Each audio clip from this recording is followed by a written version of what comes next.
Hello, it's Coach Kara here. So today I want to talk about insecure people. All right. So I really wanted to do this video because now more than ever before, deep-rooted insecurity is at its highest peak. It is far more prevalent than ever before. If you don't believe me, ask your friend. So I want to be able to share with you guys ways to be able to identify certain behaviors and characteristics, traits, all of those things that equate to someone who has low confidence, low esteem, low self-worth, which allows them to be a very insecure person. Look, guys, someone who is deeply rooted in their insecurity can be the most, for lack of a better term, dangerous type of person. An insecure person will ruin and destroy your life. If you don't believe me, all you got to do is turn on the TV or ask someone that you know. Hell, it's probably you. And this sort of treatment usually happens to someone who is also insecure. Okay, it's a rarity that you find someone who is highly confident and self-assured and quite keen on certain, red flags and negative traits, right? So again, as I always say, a predator always knows its prey. When you are dealing with someone who is insecure, and they may have, a little bit covert narcissism going on there as well. So their behaviors at first is always subtle. It just seems so normal. They're friendly. They're a bit too inviting. This is an individual who invites you into their world with very little apprehension. There aren't any hard questions. They just really invite you. They're too inviting. And if that isn't alarming or sending off some sort of flag, then I don't know what is right there. That's indicative of someone who is, again, insecure, because they need someone in their life. And this individual, they're always going to be eager to please you. They're accommodating, what can I do this for you? You need a lift to work. That sort of thing. They're always present. There's a reason for that. See, insecure people, they typically are more concerned about their well-being. They're quite selfish. And the whole purpose of that is because, well, if they don't have control of the situation, if they're not manipulating the situation to their gain, to their benefit, it only makes them feel worse about themselves.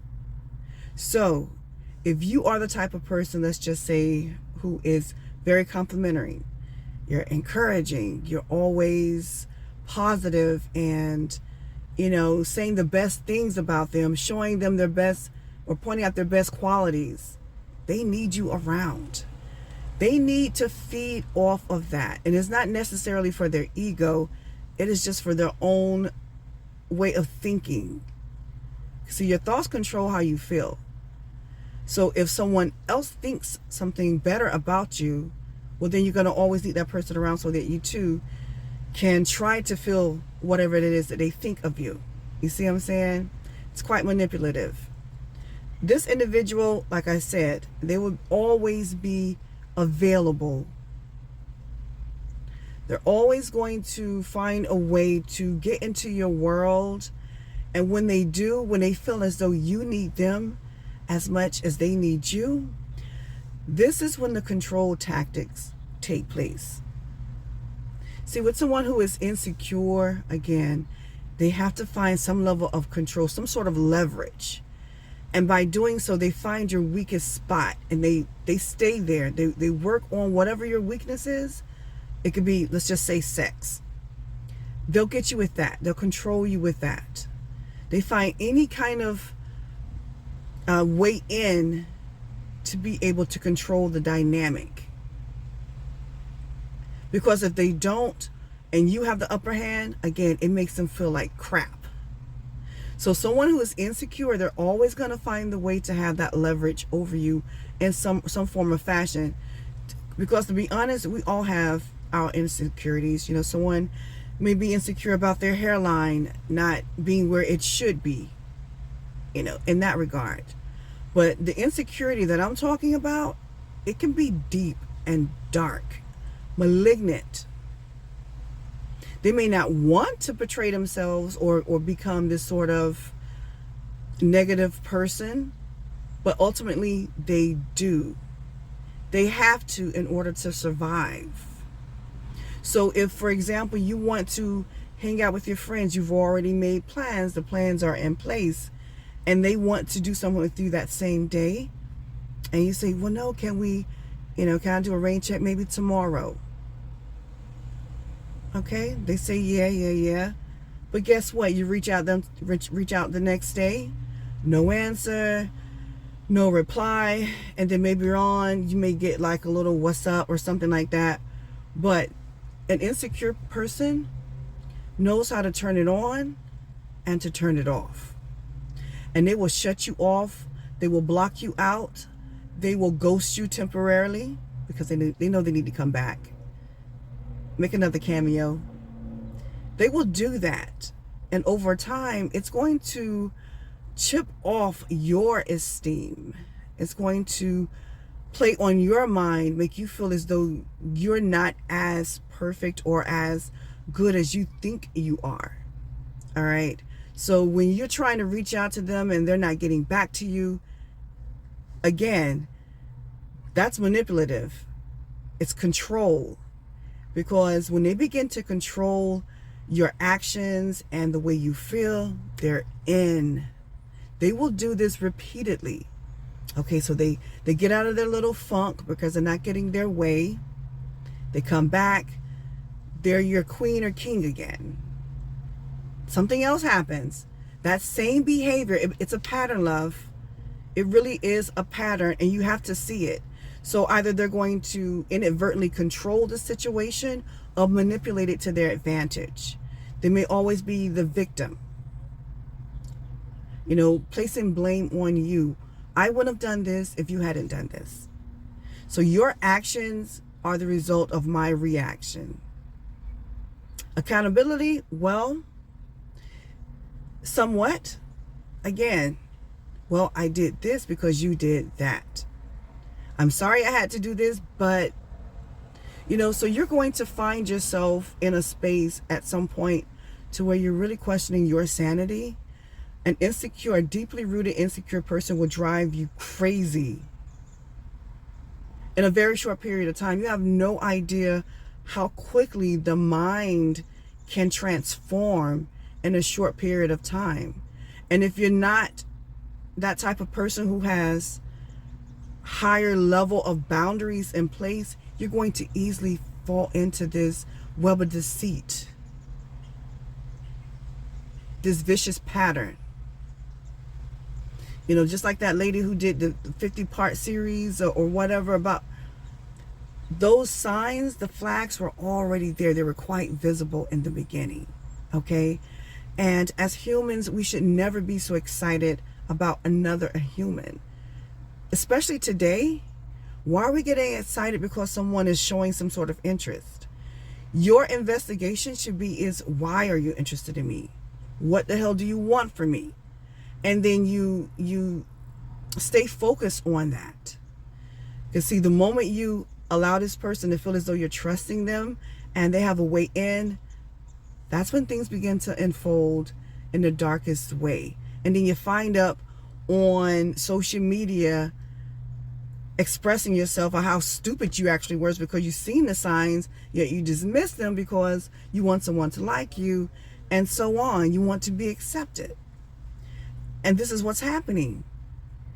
You're being controlled by an insecure person only because they know that you have deeply rooted insecurities as well.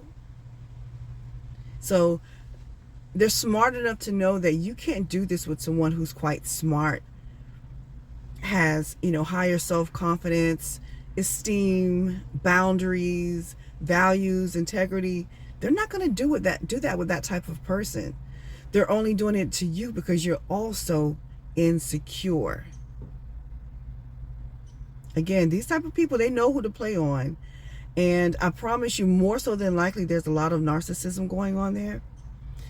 More so than likely covert, because it's not as apparent or aggressive, but as time goes on, it can be. These are very manipulative people, and it's always to their benefit, to their gain, because they need certain levels of attention. Oh, the attention has to be right. If it isn't right, they're not right. And you'll begin to see that in their behavior. So what I want you guys to be on the lookout for is patterns.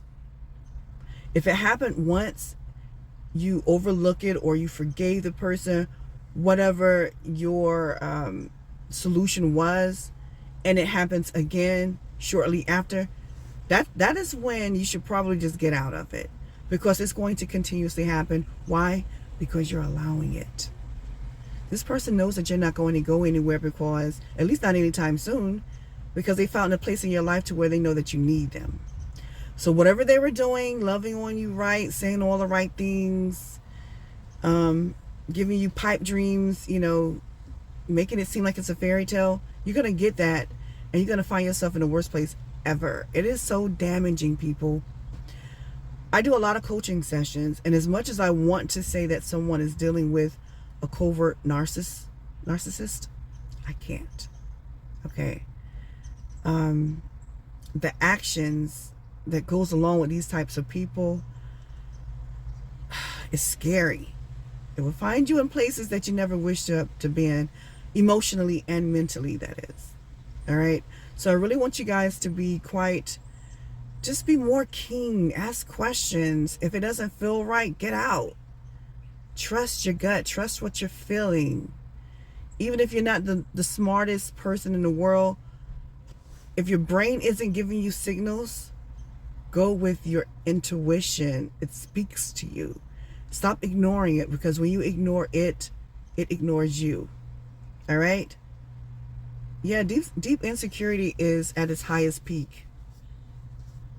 It really is, because everyone's trying to be liked and seen and heard, and they're doing anything they can to have that by any means necessary. These people don't care about you. Why? Because more so than likely, they don't care about themselves. All right, loves. So I thought I'd share that with you guys. Yeah, if you have experienced that, or you are experiencing that, and you want to talk more about it, you need some dating coaching, all of my information will be linked down below. And thank you for joining me always. That is all for now. Until next time.